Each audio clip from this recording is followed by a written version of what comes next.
I'm John Wilson. Welcome to Owned and Operated. Twice a week, we talk about home service businesses. And if you're a home service entrepreneur, then this is going to be the show for you.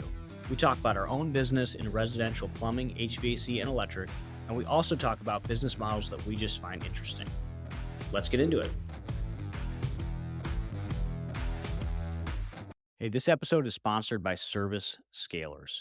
So Service Scalers is actually a brand that I've used personally with our companies for a little bit over a year now. They've helped us manage our digital advertising. Frankly, they did a lot better than our last agency. Leads went through the roof and cost per click went way down.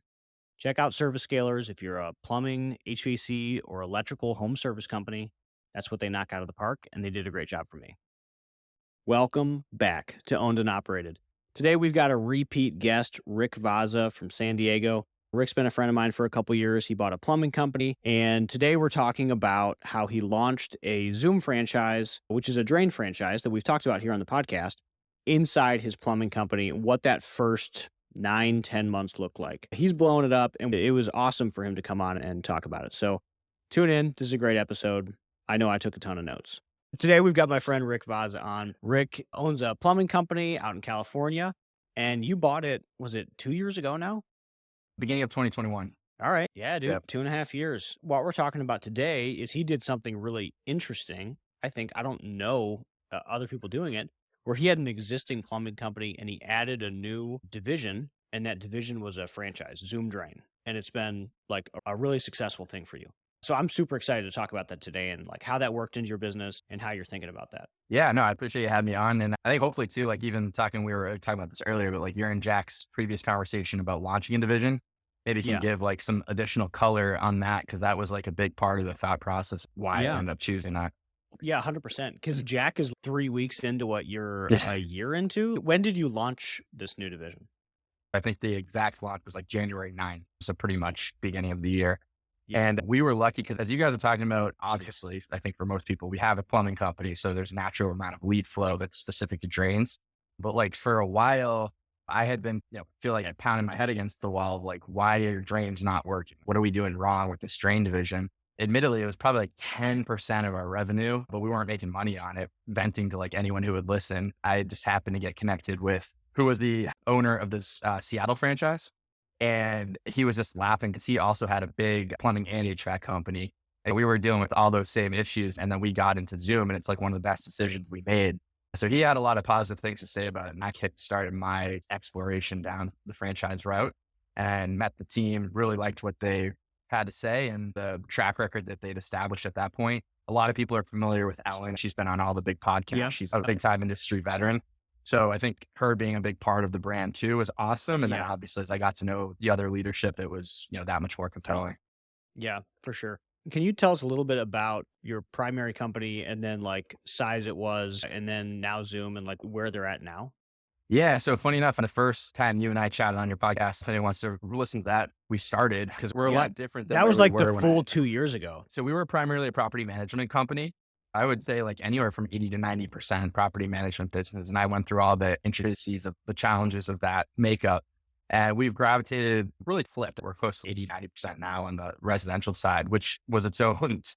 Yeah. As I'm going through it, I look back, I'm like, oh my God, we actually made some serious changes here over the course of time.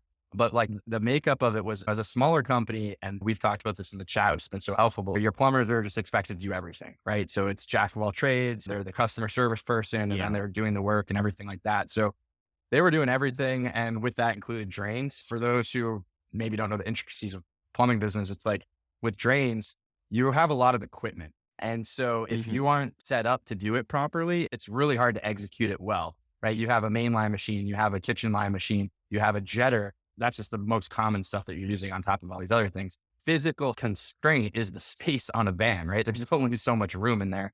So you can't store all of that by any means. Half the time guys are going out, I don't have the right equipment. Now I got to reschedule. You're not charging that much for a drain clearing to begin with. So now that you've knocked off the efficiency of it, it's just not very practical. So anyways, that was where a lot of the frustrations came, and just figuring out there was a better way to do it. There's companies who have their own drain divisions, everything like that. And could have figured out, okay, let's just go build out our own truck and do all of that. But that takes time. That takes knowledge. One of the real benefits that I viewed to the franchise was like accelerating that pain process, right? Like rather than go lose a bunch of money figuring out the wrong way, why not just figure out a playbook that works? And you can see the track record of the companies that are doing it. And you're like, hey, they aren't that different than us. If they can do it, we can do Mhm. it. Yeah. And I think Zoom's interesting. I think we did an episode where I talked about Zoom because I think it's interesting and I referenced your business and it's unique because you can do it as an add-on. I don't know of any other franchise that's just like, yeah, dude, tack me on. Like you got plumbing and HVAC, we'll fit right in. Yeah, and That's they're really smart of the way interesting. they set it up. Definitely, they're great partners, and I think that's what's like also awesome. Everyone says this, but they want their franchisees to win, so they're not gonna like beat me up over. And in fairness, like I do play by the rule. You know, if it's drain related, I make sure it's on that business. I'm not trying to play games of hey, let's avoid the royalty and like that type of stuff. But if Yeah. it's not drain related, yeah, it's staying on our plumbing company. And I've heard of other people where they've talked to companies like, no, you got to convert everything over. And they're like, I already built this business. Why am I now paying you a royalty on the back of it? And that type of thing. So I really liked that part of it. I felt like they were fair players and they've been like accommodating. I try to be very engaged in the group and I want them to win and succeed. And they're taking good care of me because of that. Yeah. All right. So you launched Zoom in January of this year. Can you give us an idea of like where it's at now? So a little bit of news for you, because I know I maybe dropped a plug in this in our chat and I actually have been traveling like all of October. It's been crazy. So I've been terrible with communication, but I also actually acquired the rights to Zoom Drain Detroit. It's in And Metro Detroit. Yeah. So just 40 minutes outside of Detroit. It's a nice area yeah. called Clarkson, like Oakland County, some nice, beautiful lake houses. So it's actually a franchisee there that was looking to get out. He was a little over a year in and I took over that business. And so we've just started that actually the beginning of October, which has been helpful in getting like that off the ground or not off the ground, but just reinvigorating with some energy and different thought processes. They have a couple of good guys over there. I was excited to be able to come in and help them. And then we can take off a lot of the back office end on the San Diego side. I don't remember reading that at all. That's crazy. I So haven't, it's don't think I've broadcasted that. It's been so recent and yeah. life's a bit of a whirlwind right now. Yeah. That's crazy. All right. So we're gonna dive into that. But like how big is the one that you launched back in January? So we have 3 full-time plumbers now, as well as 2 really good apprentices who are Mhm. both ready for vans. That's also one of the exciting things about the model. Like the guys can, you know how long it takes to get a plumber. I mean, you got to train them on so many different things. So Yeah. the cool thing is just the repetition of being in the field and seeing the same thing over and over. Honestly, what's been great, Zoom has just really nice processes and sparse training. You can really get someone van ready pretty quickly. So at this point, we've been pretty reliant on the plumbing company referring over leads. And now, frankly, following a lot of your guys' playbook, I have literally 10 interviews tomorrow that I'm really excited about. Like we're building Nice. out the sales team that you guys have been talking Nice. about. So we're going to kickstart or turbocharge, I should say, like a lot of the marketing efforts around it. But from that, we've been pretty successful just getting going. And your vans are going to be anywhere from your standard numbers, but 30 to 60,000 is common Yeah. where they're selling and servicing the work. Yeah. And is that common for the franchise? Is that like normal performance? Yeah. So what's interesting is like it's a nice spread because what they did is smart. This is also why I like Mhm. the franchisor, I should say. So like they Yeah. spent a lot of time going pretty slow, getting things dialed in. And they have some of the original crew. I think it was like 5 to 7 franchisees who have these longer track records. The headquarters in Philadelphia, so they have the longest. That's like the corporate store. You have a lot of the data from them, and then there's been like the next waves, and then they signed on with one of those like franchise accelerators that's really helped blow it up from there. And I'm sure through that process, there's people who will come on and probably come out and things like that. I think when you go through that Yeah. type of rapid growth, that happens. But the original crews have pretty consistent track records at this point. Yeah. I talked to them. I like the French. I love the drain business. Like it's an awesome business. And I talked to them maybe a year ago and the corporate store was huge. It was like 15 million Yeah, in drains or something. It was gigantic. exactly. Yeah, they're doing a good job. And even they'll admit, like, they still have so much untapped potential. What they've done a good job with, and like, we're not there yet because we're not big enough. They've also followed the playbook that a lot of the plumbing companies are running, where they have their service division, their Yeah. install division, their lining Yeah. division. In their case, they're even getting into like grease pumping and septic. Yeah. Yeah. So there's multiple channels that you can take it, which I'm really excited about because pretty much all of those fall into our realm as well. Yeah. But we're right now just doing the service piece for the most part. Yeah. That's a huge value add. So what was the investment from an equipment standpoint? Because you had to have had some of it when 'cause you had the plumbing Yeah, company already, or like how did that work? I think we've done this and it's been a pretty good playbook. Honestly, I'm very fortunate that I was set up this way because what we were Yeah. able to do is I did outfit I think the first 2 vans I did get fully stocked just because like I wanted to go all in with the system and figure out, okay, here's exactly what it is. But we had pretty early on enough demand for like that third van. And so we ran like the whited out van. We had a trailer jetter. So like that Yeah. van we just set up with the trailer jetter. And then we used the equipment that we already had. So we actually have 2 of those vans and 2 of the trailer jetters. So the playbook that we're running now is like, so when we fully go into that fourth van, we'll just get the second whited out one going.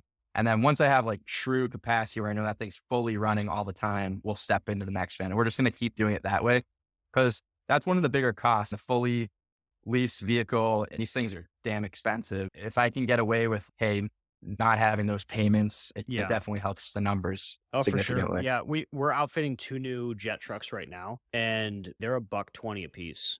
Yeah, I think And ours was like 150, but the first ones we financed with equipment, and the yeah, third one we didn't do equipment just because to your point, we had enough at that point where I was like, all right, I get it. I know what we need. Let's just make sure we, do it with ours. And it saved on cost, but yeah, fully with equipment finance, I think we're like a buck 50. And yeah, that was yeah. probably 120 without it.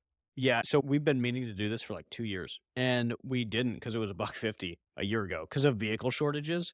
So Yeah, it yeah. only got down to 120. So we're doing 2 at a time right now, and it's, yeah, 2 big box trucks. We're putting the captive jetters inside, and these Yep. will be our third ones because we have 4 or 5 jets on the road right now. And yeah, it's a ton of money. You'll like this story. So it's funny because the first one I ever got delivered, it was like, I said January 9th. So it was like right after Christmas. So I was joking, it's Yeah, like a nice Christmas present to myself. They shipped it out from Philly and they had to drive it across the country. The guy who was yeah. driving it gets there like early. It was like a Saturday morning, like super early. I go meet him. He pulls off, looks like he hasn't slept. He's like Eastern European guy with a thick accent. He's like, hey man, you don't mind, like, what's this thing going for? And I was joking, "Well, it's like a buck 50. I knew it. I knew I was driving a sports car across the country. He starts Yeah. dying laughing. I was like, you're right, man. Yeah, It's a little yeah. different, but yep. That's what I think of every time I look at our septic trucks. Those things are 250 a piece. And it's, bro, that's a Lambo. I got 5 Lambos in my parking lot right now. One of the guys at my networking group made fun of me because I drive a terrible, it's like an old Hyundai 2012 car. And he's like, you drive like a $8,000 car and you've got like $1 million for 50 vehicles. Like, Yeah. what are you doing? I was like, Yeah. I prefer the $1 million of vehicles than to Yeah. buy Yeah. Yeah. myself the Raptor. Yeah, man. Those are better. All right. So you launched pretty quick. And I think just to give the listener some perspective here, I've been in the plumbing business for a long time. We have a pretty large drain business. And like you started from no drains and 5 guys, 3 leads in 9 months. That's fast. Like I have 6 in my business. So that feels fast. That feels good. Yeah, no, I'm proud of it. They've been very supportive. And I feel like we just have so much more to do too. And Totally. sometimes I could beat myself up on it because I'm like the person that's always like, what are we doing wrong? Yeah, there's definitely a lot that I'm proud of. Yeah, that's amazing, man. So, like when Jack launched his business, obviously lead flow is the big thing, right? How did you drive enough demand in your new drain business that you were able to move that fast? That's awesome, Honestly, bro. we sometimes better be lucky than good. Like we got really lucky early on. San Diego doesn't get a ton of rain traditionally. And we had one of the rainiest seasons we've had this like launch year. January and February, I swear, we were jetting all the overflow and stuff that was happening. There was Yeah. a lot of Yeah. backups going on from all the flooding. And then all that rain caused a lot of roots to grow. So I feel like Yeah. the spillover of that was that we did have a lot of roots that we had to jet out. We like definitely got very lucky with the like just happen chance of timing Initial for sure. launch. Yeah. This is probably like helpful information. I mentioned like with our plumbing company, we're going a lot more toward pure residential and what we call Yeah. COD customers. And they're obviously still great customers with drains, but I've actually found they're harder. And it's a little frustrating. We get upset. I know everyone deals with this in every market, but right, you have the people who do the gimmicky like $40 drain specials. And it's Yeah. look, we live in San Diego. No one's capable of sending a capable, Yeah. licensed, and insured Yeah. plumber to go clear your drain for $40. But they do it because they want to get their foot in the door and then blow up the price on the drain repair. So we don't do that model. Our model is like, hey, we make money even on a cable. Obviously, we want to do a jetter because it's more thorough cleaning, but we don't like play that game. And hey, what's up, Jack? We're diving into their pricing model on drains and we're talking about launching a new service inside his core business. So, dude, you should be living. Just soak it up. Take a bunch of notes. It's good. But your Scope core that. model is you're driving full value out of those drain cleanings. We Just want to like profitably the discount operate. dollar. If the kind of typical options that are being built is, hey, replace the pipe, repair the spot repair, provide the jetting, and do the cable. Yeah. Like we just want to give the customer the options. Here's what you can do. will Yep. understand, yeah, you have a Band-Aid option. So that's more of our model. So what we found is that can be really challenging with the residential customers. There's just a little bit Yeah. more education that gets needed there. Ironically, what has been really good and a big driver of our early success with Zoom is that property management base that we've worked with. It's funny, yeah, because while they're very challenging to deal with on the repair side, they're going to beat you up on a faucet replacement or something's going wrong with the shower. They want that stuff really cheap. They understand, hey, this drain's backing up. This is impacting potentially hundreds of residents. You got to get this cleared. And they know Yeah. it's going to cost more. And typically, the other important thing is they've often already budgeted for it. Like when they do their Yes. plumbing budget, a lot of times there's already a line item in the expected expenses for that jetting.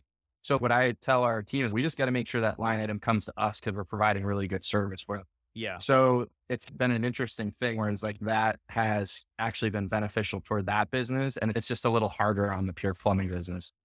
I would imagine a big part of the problem with property management is like payment terms. Were you able to Yeah. get down to COD or is it same deal? No, it's the same deal, which has also been the blessing of like building it off of the back plumbing because like we already had a stable business that was going. So Yeah. then I could carry that without it being really challenging. And that definitely helped a lot. Yeah. All right. So any restaurants in there? Because I feel like Yes. yeah, Yeah. restaurants has Restaurants are been huge. such a big part of our drain business over the years. And now even more so with grease. But even when all we were Exactly. doing was drain cleaning, we've had a McDonald's account for decades. That's been awesome. We've been a good partner to them. They've been a good partner to us. Yeah, restaurants are the ones I'm probably the most excited about. So we get a lot of chains. We do a ton of work for Domino's. That's also something from a growth lever standpoint I'm really excited about. Like I tell the guys, this is kind of like a cherry on top, but stuff that I can't do, I know the franchiser's working on. But it'll be Yeah. awesome when they can turn on the national sales accounts and go out to all the franchised restaurants and say, hey, Yeah. we have franchisees all around the country. Let's sign an agreement that we can take on your drain cleaning. And then they just come to us and be like, hey, surprise, we finally won this great contract. That's going to be Yeah. freaking sweet. So obviously that's down the road. We're not there yet. So I tell the guys like, hey, we just got to execute on what we can do locally, but like that will come eventually and that's going to be cool. But one thing that we're doing now, and we've got a few big accounts that are doing this and it makes sense from their business, like it's a good win. So we do a preventative maintenance plan, especially for those high-end fancy restaurants where we're going out there once a month. We're doing a visual inspection. We're checking all the water flow. And then Zoom has a cool, it's like a Drano equivalent, but it's like way more eco-friendly and doesn't destroy your pipes. So we'll drop that into all of the different drains for them every month. And then they'll get a discount on like their regular quarterly or semi-annual, however frequently they're doing it, jetting plan too. And now that we have enough success stories with that, I'm like, guys, we got to rip this through the whole area. It's a win for them, a win for us. It's a great business. And they're not there when you're doing it. It's great. So how are you thinking about this? Is something I've thought about before, and I've probably lost focus on it because we've reset our focus to residential. So like we do have a lot of commercial accounts, especially in drains like grease traps. Well, yeah, if you can drive grease pumping and if you can drive a quarterly like drain jetting through a restaurant and you have enough of a team, which you do, like you could hire biz dev people, full commission Oh, biz yeah, dev people to go sell contracts. Are you thinking we about that? have. Oh, Yeah. So hell yeah, dude. Walk me that's through it. awesome. Yeah, and admittedly, this is one of the things I'm most excited about, and it's playing off of like your guys' playbook too. For right now, we've had the biz dev person going for a couple of months, and one of the challenges that they run into with the way we had it going was just the thing everyone runs into is the gatekeeper, right? Totally. And a lot of times they're showing Which up to that's restaurants. always what I wonder with restaurants is if you're walking into a chain, Cassandra at Starbucks isn't gonna control who does their grease pumping, right? And they also aren't gonna know who controls who does their grease pump. 100%.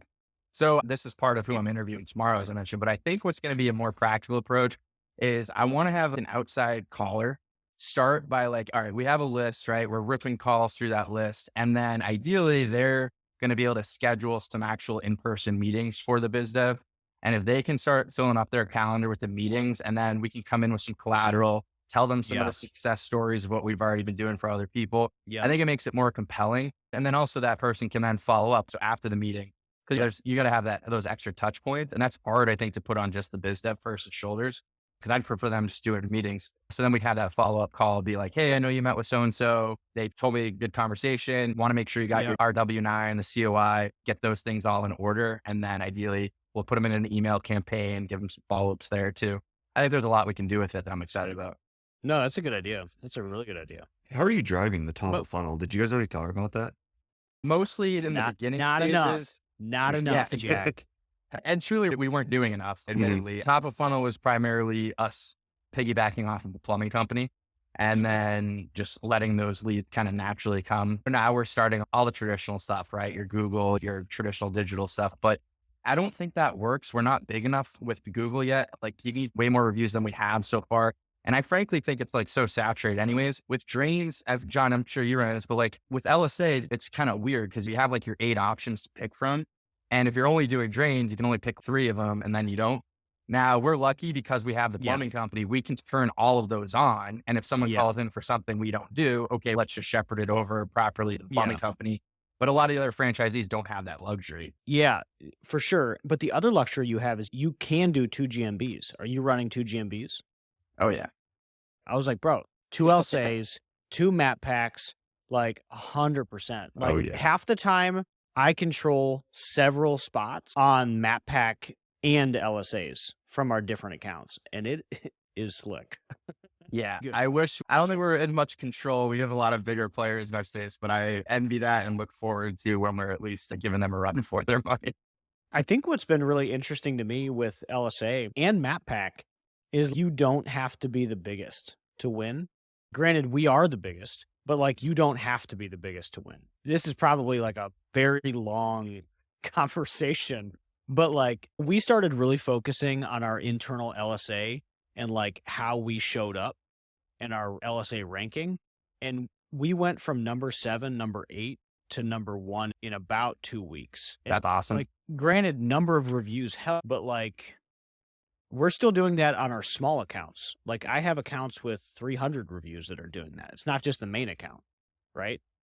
So you can do that. And then map pack is a big deal. Like I've Yeah. talked about this a lot, but you can optimize your map pack where like, hey, there's a city near me that has a population of, I think it's 19,000.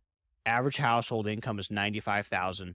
And when I Google plumber that city or drain cleaning that city, the map pack is literally a construction company with 1-star review, an electrical company, I think, and like 1 plumbing company with 10 reviews. Like there's no competition. You could do 10 reviews on a Tuesday, right? There's ways to dominate even as a smaller player playing a game that other companies aren't playing, where you're just putting GMBs in locations where they're not. Yeah. And I know that's something that we've talked about. I'm really excited about. We've just expanded that in the plumbing company side, and we're going to pretty Yeah. much echo that with Zoom.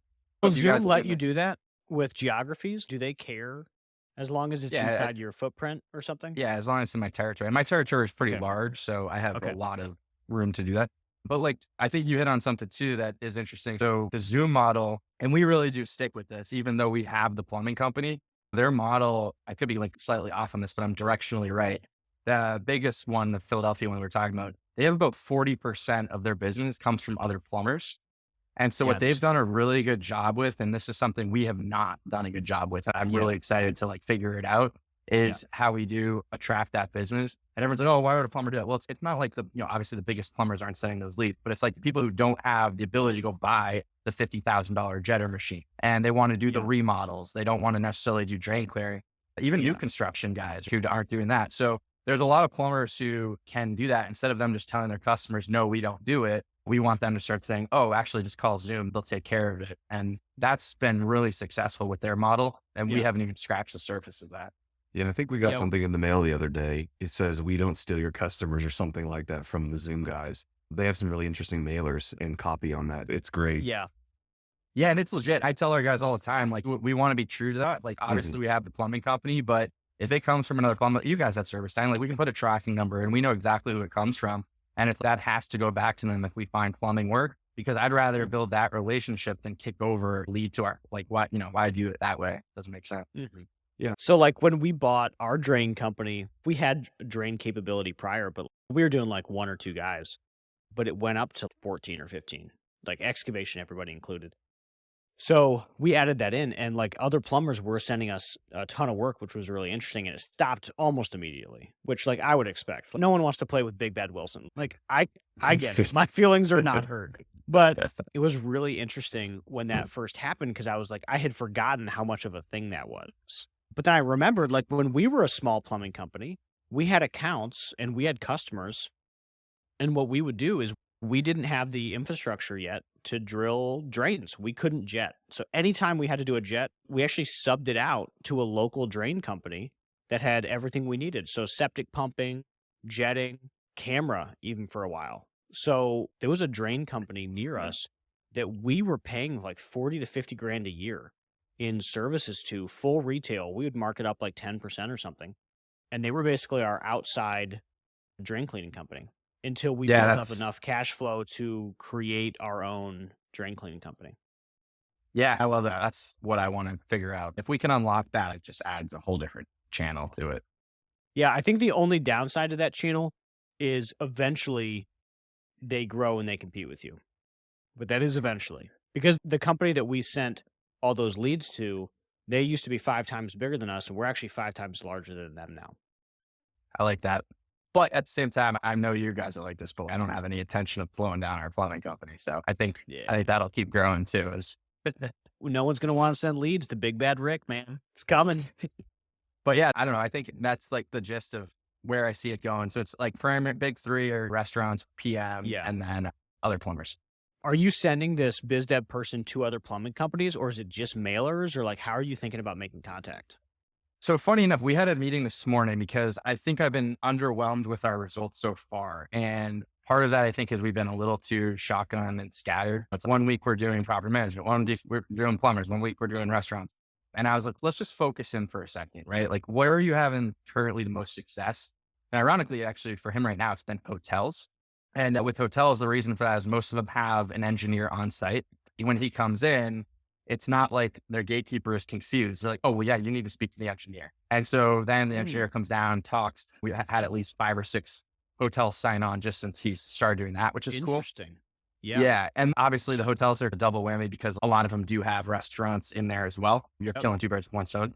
So I think we're just going to pound that for a while. Property See, like, management too has to be such a killer. If you can get into a big apartment complex, like all it is drain problems. Yeah. The only hit or miss thing is like, there are some of them that still think they're going to go do like an $80 drain clearing. And you're like, yeah, that's not what this costs. And then there are one person where they are able to feed them enough work who's just out of one van and is just like comfortable doing that. And those are inevitable. You run into those, we just weed them out. The ones that are like legit and they're actually partners and not just bullies, they've been awesome. Yeah, they've been really good. But anyway, to answer your question, so the thought process is going to be like, all right, let's pound this. Let's make sure it's working. And then let's just add another one. So I'll add someone else who's now just going to do restaurants. Then we'll add someone else who's just going to do property management. We'll add someone else who's just going to do plumbers.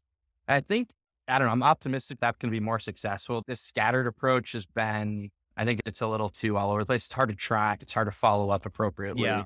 So I don't know. Well, we're going to try that out. What I think would be like fascinating is if you I'm going to play this out a couple months and you've got these 3, 4 biz dev people and this B2B biz dev becomes a core strength of what you guys are doing. You knock this out of the park. That kills, and you could keep tacking on. I don't know if this is in the ballpark for you or not, but all I'm thinking about with biz dev and drains is a restoration company.